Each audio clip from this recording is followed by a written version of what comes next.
اس کا گمان تھا، انہوں نے تصدیق کر دی۔ مثلا اس نے جب شیطان نے یہ کہا کہ میں ایسا کر دوں گا، تو امیر المومنین فرماتے ہیں یہ اس کا گمان تھا، یہ ایسا نہیں تھا کہ اس نے کہا ہے تو اب سب نے اس کے ماتحت جانا ہی جانا ہے۔ اس نے کہا میں اکثر کو گمراہ کروں گا تو بس اب اکثر گمراہ ہو گے، ایسا تو نہیں، وہ اتنا تو وہ شیطان کو بڑی چیز تو نہیں ہے۔ لیکن نادان لوگوں نے اور جاہل لوگوں نے اس کی تصدیق کی کہ جو تو نے دعویٰ کیا تھا ہم اس کی تائید کریں گے۔ الا فریقا من المؤمنین، مگر مومنین میں سے ایک گروہ جو کبھی بھی شیطان کی پیروی نہیں کرتے۔ وما کان لہ علیہم من سلطان، یہ آیت میں ہم نے کل پڑھ لی تھی، یہ 21 نمبر آیت جو تھی۔ اس کا نتیجہ یہ تھا کہ اللہ تعالیٰ فرماتا ہے میں نے شیطان کو اس لیے رکھا ہے تاکہ تمہارے لیے امتحان بنے۔ توجہ کریں، شیطان اصل میں انسان کے لیے ایک امتحان ہے۔ جس طرح اسکول میں امتحان ضروری ہے، تو امتحان کے لیے کچھ نہ کچھ ہوتا ہے، ٹھیک ہے، سلیبس ہوتا ہے، کوئی نہ کوئی چیز تو ہوتی ہے نا جس سے امتحان ہو رہا ہوتا ہے۔ امتحان اس لیے ہوتا ہے کہ لائق بچے اور نالائق بچے سامنے ہو جائیں، الگ الگ ہو جائے، جس نے محنت کی ہے وہ بھی سامنے آ جائے، جس نے محنت نہیں کی وہ بھی سامنے آ جائے۔ نتیجے کا مطلب یہ ہے اللہ فرماتا ہے کہ شیطان کو اس لیے رکھا ہے تاکہ پتہ چل جائے کہ مومن کون ہے اور منافق کون ہے۔ شیطان اصل میں اللہ کے ایک سسٹم کا حصہ ہے، اس سسٹم کے اندر ہے۔ تاکہ اب پھر دیکھیں اس آیت میں 21 نمبر آیت میں صرف میں اشارہ کر رہا ہوں، توجہ کریں، اس میں آیا ممن ہوا منہا فی شک، یہ نہیں کہا کہ جو اللہ کے بارے میں شک کرتے ہیں ان کو ہم جدا کر دیں گے مومنین سے، یعنی مومنوں سے ان کو جدا، مومنین سے ان کو جدا کریں گے کہ جو اللہ کے بارے میں شک کرتے ہیں نا۔ یہاں پہ اللہ کی بات نہیں ہو رہی، کیونکہ اللہ کو تو وہ مانتے ہیں۔ اللہ فرماتے ہیں جو آخرت کے بارے میں شک رکھتے ہیں، ممکن ہے اللہ کو مانتے ہو، دیکھیں بہت ساری قومیں ہیں کہ جو قرآن میں بھی اشارہ ہے اللہ کو مانتے ہیں، خالق مانتے ہیں، راز کہیں نہ کہیں سے اڑے ہوئے ہیں، جس طرح شیطان ایک جگہ پہ جا کے اڑا تھا۔ تو یہ جو قوم تھی قوم سبا، اس کے بارے میں اللہ تعالیٰ فرماتا ہے کہ یہ آخرت کے بارے میں مشکوک لوگ تھے۔ ہم ہر زمانے میں جو مشکوک لوگ ہیں ان کو مومنین سے جدا کریں گے۔ دیکھیں شک کی تعبیر ہوئی، ممن ہوا منہا فی شک، جو قیامت کے بارے میں شک کرتے ہیں۔ شیطان شک والوں کو پکڑ لیتا ہے، کنفیوز لوگوں کا لقمہ شیطان ہے، کنفیوز لوگوں کا، جو کنفیوز ہوگا شیطان اس کو نہیں چھوڑے گا، صرف اس کے ہاتھ سے وہ بچتا ہے جو مومن ہے، وہ طاق میں رہتا ہے، ہر بندے کو دل میں وہ دیکھتا ہے کہ یہ شک۔ اس وجہ سے آپ دیکھیں ایک بڑی تعداد، آج سب سے بڑا مسئلہ یہ لوگ شک میں ہیں، ایک بڑی تعداد ان کو راہ خدا کا پتہ نہیں، اس میں شک میں، توحید میں شک میں، نبوت میں شک میں، امامت میں شک میں، قیامت میں شک میں، شک میں ہے تو یہ حالت ہے نا، شک اگر یقین میں ہوتے تو یہ حالت نہ ہوتی۔ قل ادعوا اللہ الذین زعمتم من دون اللہ، اب 22 نمبر آیت کو میں پڑھنے لگا کیونکہ پچھلی آیت ہو گئی تھی، میں نے اس کا خلاصہ دوبارہ ایک دفعہ تکرار کیا۔ آپ کہہ دیجئے جو اللہ کے علاوہ دوسروں کو بلاتے ہیں، دوسروں کو بلاتے ہیں، اللہ کے علاوہ دوسروں کو پکارتے ہیں، وہ ملازمت ہے یہ اس وقت جو لوگ تھے اس زمانے میں جو مشرکین تھے اور جو یہ مختلف قومیں گزری تھی، یہ اس تناظر میں بات ہو رہی ہے، ٹھیک۔ وہ بتوں کو جا کے کہتے تھے، مثلا ایک بت بنایا ہوا تھا انہوں نے لات، دوسرا منات، ایک کے پاس جاتے تھے کہتے تھے یہ ہماری روٹی کا مسئلہ حل کرے، جس کے بچے نہیں ہو رہے تھے انہوں نے ایک بت بنایا ہوتا ہے کہ یہ ہمارے بچے جس کے نہیں ہو رہے یہاں سے پیدا ہوں گے، یہ پیدا کروائے گا۔ اسی طریقے سے جب بارش نہیں ہو رہی ہوتی تھی تو ایک بت کے پاس جاتے تھے، اس کو کہتے تھے بارش برسو۔ تو یہ اکثر قوموں میں یہی رہا ہے، وہ بت پرستی میں رہے ہیں اکثر قوم، اور انہوں نے بتوں کو ربوبیت بتوں کو دی ہوئی تھی کہ یہ اس کام کے لیے، یہ اس کام کے لیے، یہ اس کام کے لیے، یہ اس کام کے لیے، یہ اس کام، تقسیم کار یہ ہوتا ہے۔ اللہ فرماتا ہے کہ جو اللہ سے ہٹ کے دوسروں کو بلاتے ہیں، ٹھیک ہے، لا یملکون مثقال ذرۃ فی السماوات ولا فی الارض، یہ تھوڑی سی بھی ملک نہیں رکھتے، مملکت نہیں رکھتے، یہ جو جن کو یہ بلاتے ہیں ان کی تو کوئی حیثیت ہی نہیں ہے، وہ ذرہ بھر، مثقال ذرہ، ایک ذرہ بھر ان کے چیز میں ان کے کنٹرول میں کچھ نہیں ہے، جن کو یہ بلاتے ہیں، یہ بت پرست جن چیزوں کو بلاتے ہیں اور بت پرستی کرتے ہیں. آج بھی آپ دیکھیں بت پرست ہر چیز کو پوجا کرتا ہے، ہر چیز کو. انڈیا کے اندر آپ بعض موویز بنی ہوئی ہیں، انڈیا کے اندر کن کن چیزوں کی پوجا ہوتی ہے، حتیٰ چوہوں کی پوجا ہوتی ہے. ہر چیز جو آپ تصور کریں گے انڈیا میں اس کی پوجا ہوتی ہے. جو ان کو اچھا لگنا شروع ہو جاتا ہے اس کی پوجا بھی شروع کر دیتے ہیں. اسی وجہ سے انڈیا میں دیکھیں جو ان کا ہیرو ہوتا ہے وہ اس کی بھی پوجا شروع کر دیتے ہیں، ہر چیز کی پوجا کرتے. تو پوری تاریخ میں انسانوں نے یہی رہا، اپنی مرضی سے پوجا کی، اپنی مرضی سے انتخاب کیا چیزوں کا، ان کو رب بنایا، رب بنا کے معاملات ان کے حوالے کیے. اللہ، اب مشرکین مکہ ایسا نہیں تھا کہ اللہ کو نہیں مانتے تھے، کہتے تھے اللہ نے یہ جو بت ہے نا اس کی ڈیوٹی لگائی ہوئی ہے بارش کی، یہ جو دوسرا بت ہے نا اس کی ڈیوٹی لگائی ہوئی ہے اولاد کی، یہ جو تیسرا بت ہے نا اس کی ڈیوٹی لگائی ہوئی ہے مثلا روٹی پانی کم ہو جائے تو یہ روٹی پانی. اس وجہ سے ان کے آگے آ کر روٹی پانی رکھتے تھے کہ ان کو روٹی پانی دیں گے وہ پھر واپس کریں گے. یہ قوموں میں ہوتا تھا، آج بھی ہوتا ہے، آج بھی اکثر قوموں میں اسی طرح. اللہ فرماتا ہے لا یملکون مثقال ذرۃ فی السماوات ولا فی الارض، نہ زمینوں میں، نہ زمین میں کوئی ان کا اثر ہے نہ آسمان میں. وما لہم فیہما من شرک، اور ان میں سے کوئی بھی شریک نہیں ہے اللہ کا ان بتوں میں سے جس کو یہ بلاتے ہیں. کوئی بھی اللہ کے ساتھ مل کے کسی نے کام نہیں کیا کہ مثلا جس کی یہ پوجا کر رہے ہیں لات منات کی، تو جب اللہ زمین آسمان بنا رہا تھا تو یہ بیچ میں شامل تھے. ایسا بھی نہیں ہے. جب کچھ نہ حصہ نہ کوئی چیز تو پھر اللہ فرماتا ہے یہ تم کر کیوں رہے جب ان کا حصہ ہی نہیں کسی چیز میں. آپ دیکھیں جب رسول اللہ صلی اللہ علیہ وسلم آئے تو رسول اللہ نے کوئی نہیں مثلا اس طرح نہیں کہا کہ غیبت نہ کرو، چغلی نہ کرو، مثلا فلاں چیز نہ کرو، فلاں چیز نہ کرو. ایک جملہ سے کہا لا الہ الا اللہ. وہ تو مر گئے اس جملے پہ، انہوں نے کہا اس کو مارو. اچھا یہ سوچنے والی بات ہے کہ جب رسول اللہ صلی اللہ علیہ وسلم نے فرمایا، یہ پہلا جملہ تھا رسول اللہ، قولوا لا الہ الا اللہ تفلحوا، کہہ دو لا الہ الا اللہ فلاح پا جاؤ. تو یہ جملہ کیسا تھا کہ ان ساروں کو کرنٹ لگ گیا. اس کا مطلب ہے اس جملے کے اندر ان کو سمجھ میں آ رہا تھا کہ ہماری صفائی ہونے والی ہے، ہماری بتوں کی صفائی، ہماری سوچوں کی صفائی. لا الہ یعنی کوئی نہیں، کوئی نہیں یعنی جھاڑو مار دو، صاف کر دو. اب یہ آج کل کے لوگوں کو تو سمجھ نہیں آتی لا الہ الا اللہ. پاکستان بنا لا الہ الا اللہ، وہ لا الہ الا اللہ بنا کیا لا الہ الا لا الہ یعنی کوئی قانون نہیں ہوگا پاکستان میں، صرف اللہ کا قانون. یہ مطلب تھا لا الہ الا اللہ. نہیں ہے کہ صرف 14 اگست منا کے بقایا جو مرضی ہو. پاکستان میں اگر نظام اسلام، اگر پاکستان کے اندر اللہ کا نظام نہ اور اللہ کا حکم نہ ہو تو ایک اہل سنت عالم نے بڑی خوبصورت بات کی. اس نے کہا پھر پاکستان کا فلسفہ وجودی ہی سمجھ میں نہیں آتا. یہ بنا ہی اس لیے تھا، ہم الگ ہی اس لیے ہوئے تھے کہ لا الہ، کوئی اور کسی کا قانون نہیں ہے اس ملک کے اندر، صرف اللہ کا قانون. آپ دیکھیں جب انہوں نے رسول اللہ نے فرمایا لا الہ تو وہ اب کیوں پریشان ہوئے. یہی آیتیں تھیں جو مکہ میں جب نازل ہو رہی تھی تو وہ رسول اللہ کے خلاف محاذ بڑھاتے جا رہے تھے. ان کو پتا تھا کہ یہ سارے ہمارے جو رسومات ہیں جو ہماری نسلوں سے چلتی آ رہی ہیں، بت پرستی کے ساتھ جو معاملات سارے کرتے ہیں، یہ ان کو ختم کر دیں گے. اور حضرت ابراہیم علیہ السلام نے بھی اسی طریقے سے کیا تھا.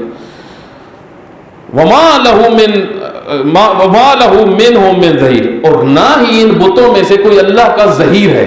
ظہیر کہتے ہیں مددگار.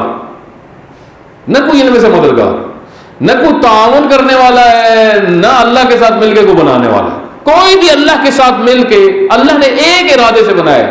سیدہ سلام اللہ علیہ نے، بی بی دو عالم نے جو خطبہ دیا ہے، سلام اللہ اللہم صلی علی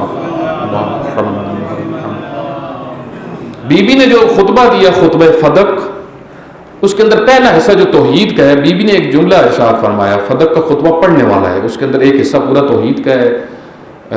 جو دیکھیں دین کی اساس توحید ہے. وہ بی بی کے جملے آپ دیکھیں، بڑے بڑے فلسفی، اس جملے کو پڑھ کے نا ان کو حیران ہوتا ہے. بی بی نے فرمایا ابتدأ الاشیاء لا من شیء کان قبلہ، اللہ نے چیزوں کو بنایا ہے چیزوں سے نہیں، ارادے سے. ایک ارادہ کیا ہے، کن بھی نہیں کہا. اللہ کے لفظ نہیں ہیں. اللہ کو ایسا تو نہیں کہتے کن ہو جا. اللہ ارادہ کرتا ہے, چیز وجود میں آ جاتی ہے. کسی چیز کو دیکھ کے نہیں بنایا, کسی چیز کا وہ محتاج نہیں تھا. وہ غنی ہے, مطلق ہے, غنی. ہر کسی کو اس نے وجود دیا, وجود عطا کیا. من ذکر ولا تنفع الشفاعة عنده الا لمن اذن له حتى اذا فزع عن قلوبهم. اور کسی کی شفاعت کسی کو کام نہیں آئے گی الا مگر جس کو اللہ اجازت دے گا. کوئی کسی کی سفارش نہیں کر سکے گا قیامت والے دن. یہ جن کی تم پوجا کرتے ہو ان کو قیامت والے دن بلا لینا اور آ کے ان سے کہنا کہ ہماری سفارش کریں. دیکھیں ایک کام ہوتا دنیا میں مجرم کا سب سے بڑا سہارا کیا ہوتا ہے؟ سفارش. ہر مجرم سب سے پہلے سفارش ڈھونڈتا ہے. ہر مجرم کہ میری سفارش کہیں سے ہو جائے, کہیں سے پیسہ لگ جائے, پیسہ لگا دو, سفارش کر دو. اور ایسے ہی ہوتا ہے. آپ دیکھیں اکثر جگہ پہ مجرمین اسی طرح کرتے. آپ دیکھیں قیامت والے دن مجرم جب مجرمین کو اللہ اٹھائے گا, جنہوں نے گناہ کیے ہوں گے, جرم کیے ہوں گے, قتل کیے ہوں گے, یزیدی سوچ کے لوگ جو ہوں گے, یہ فوراً سوچیں گے سفارشی لے کے ڈھونڈیں گے. اب دنیا میں تو ڈھونڈ لیتے تھے, آگے ساری وہ پوری 5-7 آیات اسی پہ آ رہی ہیں. ادھر اللہ پورا نقشہ کھینچ رہا ہے کہ ادھر جو ایک لڑائی ہوتی ہے وہ کون سی ہوگی. دنیا میں تو یہ ہوتا ہے کہ فوراً اس فرامین امیر المومنین بھی فرماتے ہیں اس دن سے ڈرو جس دن جو گواہ ہے وہی قاضی ہے,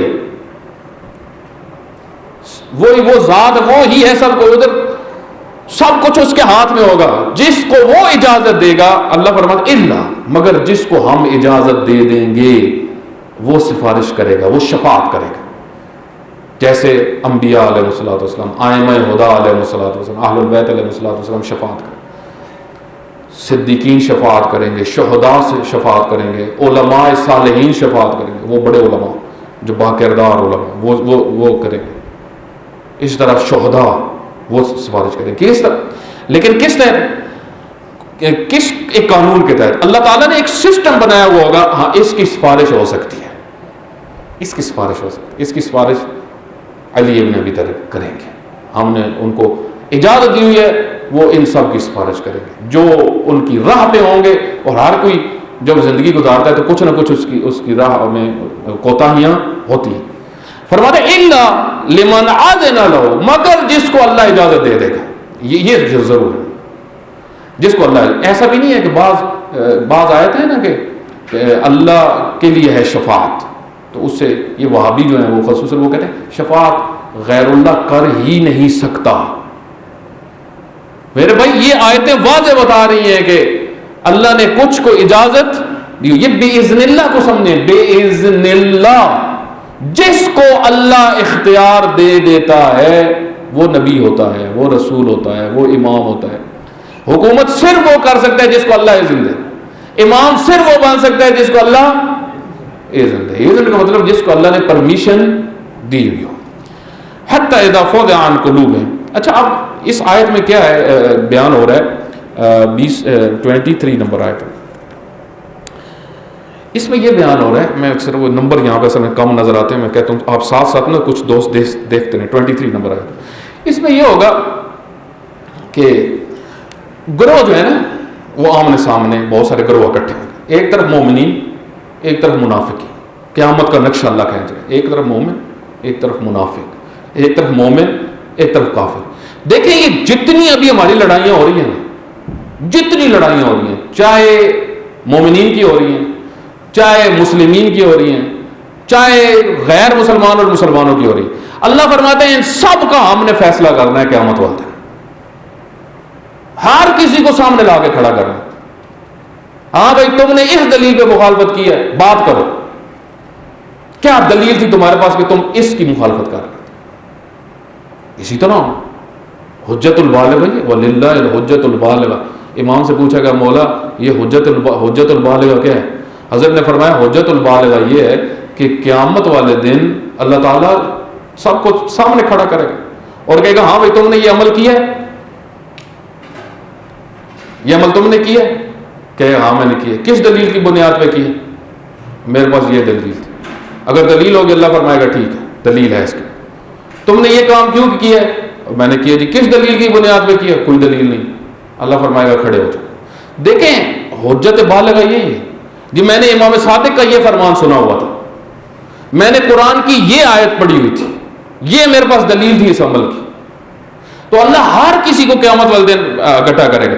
آپ جو مومنین ہوں گے وہ پریشان کھڑے ہوں گے وہاں پہ کہ اب ہماری سفارش کون کرے گا, کیونکہ وہاں پہ ہر کوئی سفارش. دیکھیں جہاں پہ سخت مرحلہ آ جاتا ہے نا, وہاں پہ سفارش کی ضرورت پڑتی ہے, کوئی آپ کی سپورٹ کرے, کوئی آپ کی مدد کرے.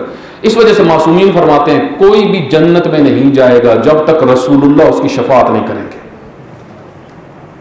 جب تک رسول اللہ صلی اللہ علیہ وسلم اہل البیت علیہ السلام, خود سیدہ, اللہ نے سیدہ کو ایک مقام ہے, مقام شفاعت وہ دیا ہے, مقام شفاعت اس میں لا شک کافی. تو اب ادھر آپ دیکھیں مومنین بھی پریشان کھڑے ہوں گے. فزع پریشانی کو کہتے ہیں, ہر کوئی دباؤ میں ہوگا, کیونکہ اللہ تعالیٰ نے قیامت کے بہت نام بتائے ہیں. خوفناک کنڈیشن ہوگی. آپ نے یہ دیکھا یہ تھوڑا سا زلزلہ آیا یہ کچھ دن پہلے, وہ لوگ جو پورا سال اللہ کا نام نہیں لیتے, میں نے خود دیکھا وہ بھاگ کے باہر آئے, اللہ اللہ چیخیں مار رہے تھے, بچوں سمیت چیخیں لگا رہے تھے. اتنا زلزلہ.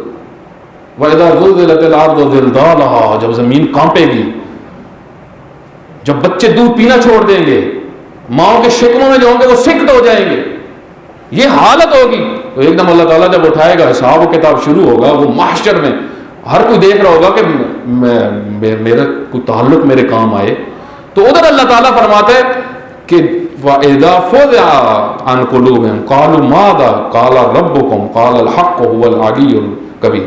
تو وہ جو منافق ہوں گے وہ مومنوں سے پوچھیں گے, کیونکہ مومنین کو تو سکون آ جائے گا. فُزِعَ عَنْ قُلُوبِهِمْ, فُزِعَ یعنی ان کے دلوں سے غم نکل جائے گا. یہ کن کے دلوں سے نکل جائے گا؟ مومنین کے. ایک دفعہ پریشان ہوں گے لیکن تھوڑی ہی دیر بعد ان کی گھبراہٹ ختم ہو جائے گی. لیکن جو کفار ہوں گے وہ پریشانی میں ہوں گے. وہ مومنین سے کہیں گے کیا ہوا, تمہیں کیا ہوا, تم کیسے مطمئن ہو گئے؟ تو مومنین کہیں گے قال ربکم قالوا الحق وهو العلی الکبیر. تو مومنین کہیں گے حق جو اللہ کی طرف سے آ گیا وہی حق ہے, اور وہی علی بھی ہے اور وہی کبیر بھی ہے, وہی بڑا ہے. قل من یرزقکم من السماوات والارض, 24 نمبر آیت. کہیے اے رسول خدا ان کو, کون ہے جو رزق دیتا ہے آسمانوں میں اور زمینوں میں؟ کون ہے جو رازق ہے؟ قل اللہ, کہیے کہ خدا. وَإِنَّا وَإِيَّاكُمْ لَعَلَىٰ هُدًى أَوْ فِي ضَلَالٍ مُبِينٍ.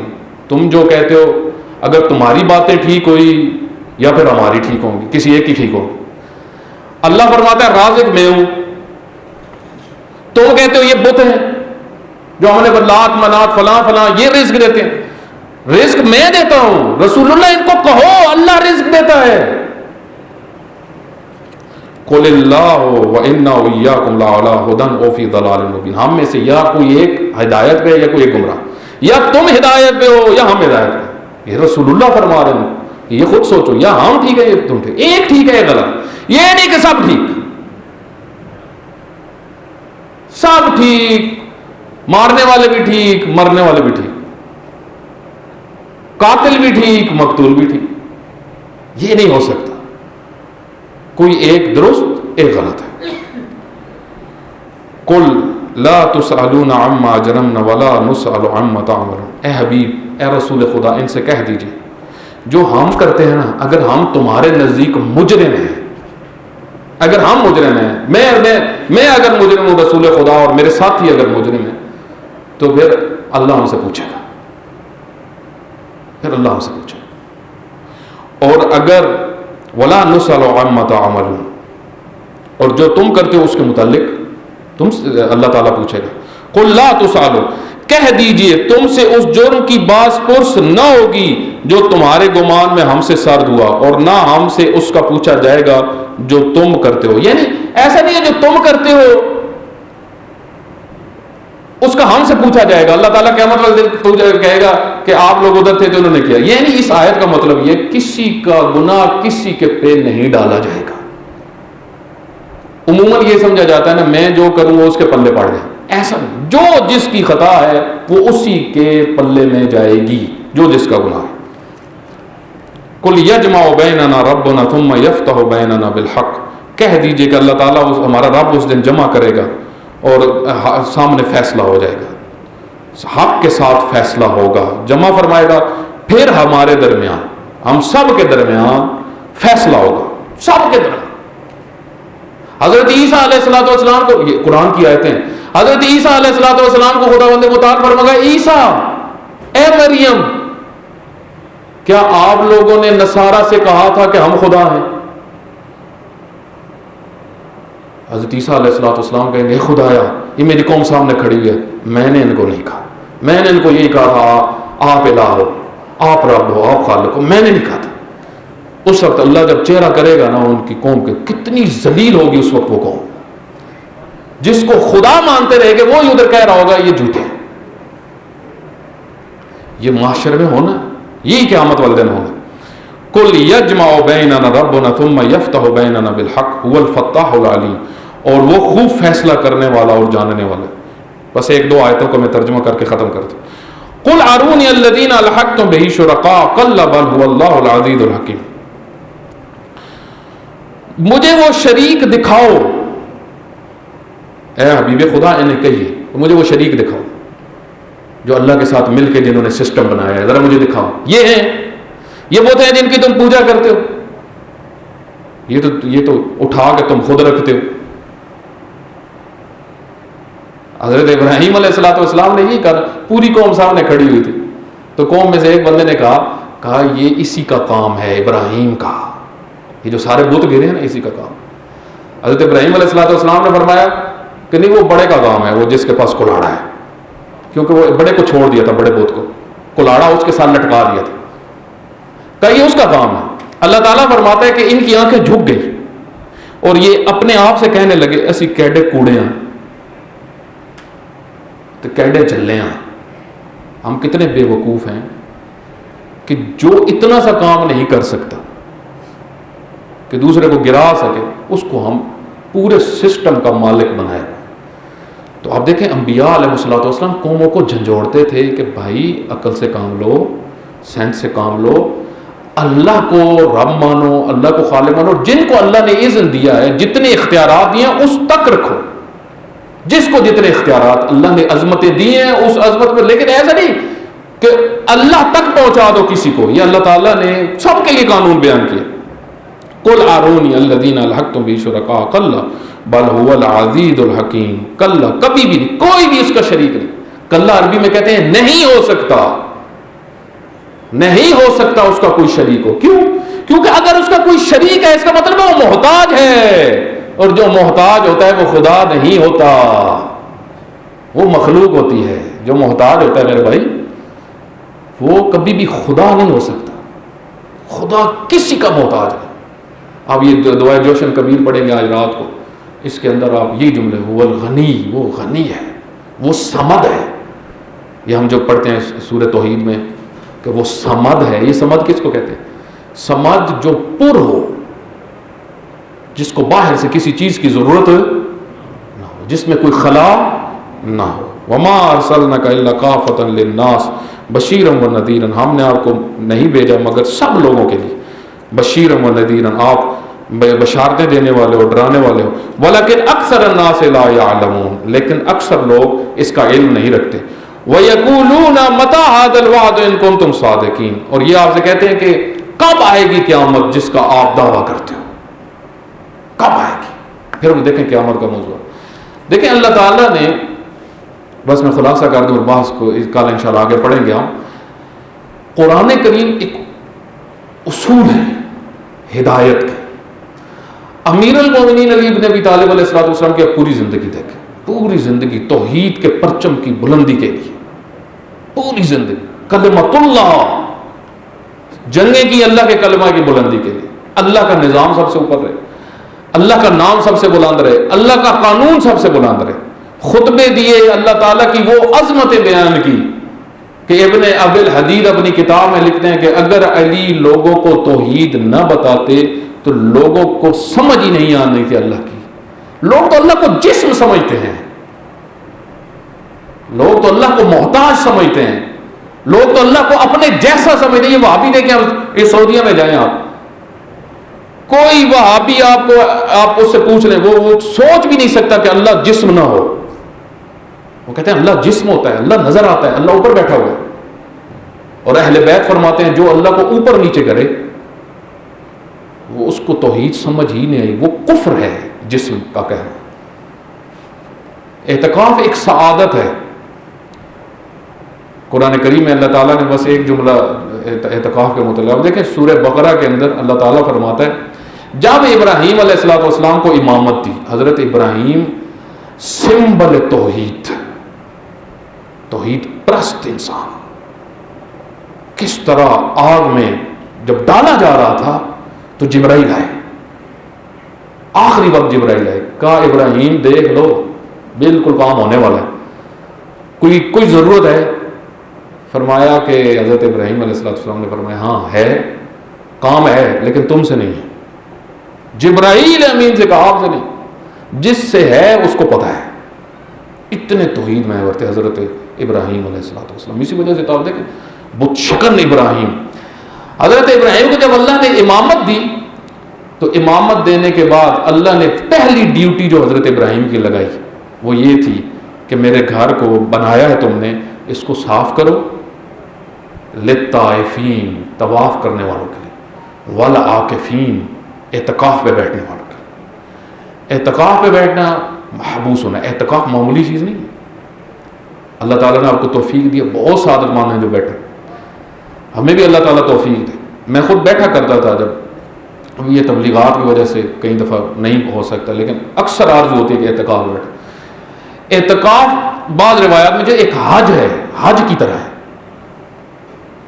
لیکن اس کا حق ادا کریں. جو اس کے رولز ہیں اس میں قرآن کریم کی تلاوت، قرآن کریم کا فہم، توبہ، استغفار. اس رات آج لیلۃ القدر ہے، ایک دعا ضرور مانگے جو ہماری سوسائٹی میں بہت زیادہ مسئلہ ہے. یا من اظہر الجمیل، اے اچھائیوں کو ظاہر کرنے والے، وستر الکبی، اور برائیوں کو چھپانے والے.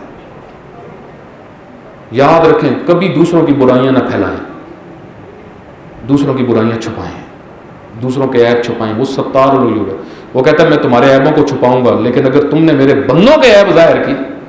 آج میں ایک روایت پڑھ رہا تھا، ایک شخص تھا بہت برا تھا مدینہ میں، بہت برا، مدینہ کے اندر رہتا تھا، رسول اللہ کو بھی برا لگتا تھا. تو وہ ایک گلی سے گزر رہا تھا، اس نے دیکھا ایک شخص سویا ہوا تھا، اس کے کپڑا بدن سے تھوڑا سا ہٹا ہوا تھا. یہ بہت برا تھا، لیکن اس نے جا کے اس کے اوپر کپڑا کر دیا. امام رضا علیہ السلام فرماتے ہیں اللہ کو اس کی یہ صفت اتنی پسند آئی کہ اس نے چھپایا ہے میرے بندے کا بدن. اتنی پسند آئی، اللہ تعالیٰ نے فرمایا اے میرے حبیب اس کے سب گناہ ہم نے معاف کر دیے. اور پھر اس شخص کو شہادت نصیب ہوئی. آپ دیکھیں کہ یہ رات ہے اپنے عیوب چھپانے کا. اللہ تعالیٰ کی بارگاہ میں دعا کریں، دوسروں کی خوبیاں بتائیں اور دوسروں کو عیبوں کو چھپائیں. آج ہمارے میڈیا کے اوپر کیا ہو رہا ہے؟ اتنا گھٹیا ماحول پاکستان کا ہو چکا ہے، اتنا گھٹیا ماحول ہو چکا ہے آپ سوچ نہیں سکتے. ہم ایک دوسرے کا عیب بتاتے ہیں، کبھی نہ بتائیں ورنہ اللہ رسوا کرے گا جو دوسروں کے عیب کو بتاتا ہے. خداوند متعال ہم سب کو اس شب میں اس ستار العیوب کی بارگاہ میں گڑ گڑانے کی توفیق عطا فرمائے انشاءاللہ. اللہم صلی علی محمد وعلی محمد. اللہم اغفر لی ولوالدی وللمؤمنین یوم یقوم الحساب. رب ارحمہما کما ربیانی صغیرا. اے خدا ہم سب کے گناہ معاف فرما، ہمارے والدین کے گناہ معاف فرما، ہمارے رشتہ داروں کے گناہ معاف فرما. جو مومنین مریض ہیں ان کو شفاء کاملہ عطا فرما، جو سفر پہ ہیں ان کے سفر کو بے خطر فرما. اے خدا رہبر معظم کو صحت و سلامتی عطا فرما، مراج تقلید کو طولانی عمر عطا فرما. اے خدایا بحق محمد وآل محمد دشمنان دین کو، دشمنان اسلام کو تباہ و برباد فرما. مظلوم مسلمانوں کی مدد فرما، فلسطینیوں کی، کشمیریوں کی، یمنیوں کو آزاد فرما، ظالمین کو تباہ فرما. اے خدا بحق محمد وآل محمد ملک عزیز پاکستان کو استحکام عطا فرما، پاکستان کو لائق اور صالح حکمران نصیب فرما. اے خدا مومنین کی جتنی پریشانیاں خصوصاً مالی پریشانی سب کو حل فرما. اے خدا جو جوان جن کی جابز نہیں ہیں، جو مشکلات میں ان کی مشکلات کو حل فرما. اے خدا جو جوان خصوصاً یہاں پہ شرکت کر رہے ہیں، جو سب جو آئے ہیں، اے خدا ان کی تمام مشکلات دنیاوی کو حل فرما، ان کو دنیا کی سعادت نصیب فرما. اے خدایا ہم سب کو وحدت، اتحاد اور محبت کی توفیق عطا فرما۔ امام زمانہ علیہ الصلوۃ والسلام کو ہم سے راضی اور خوشنود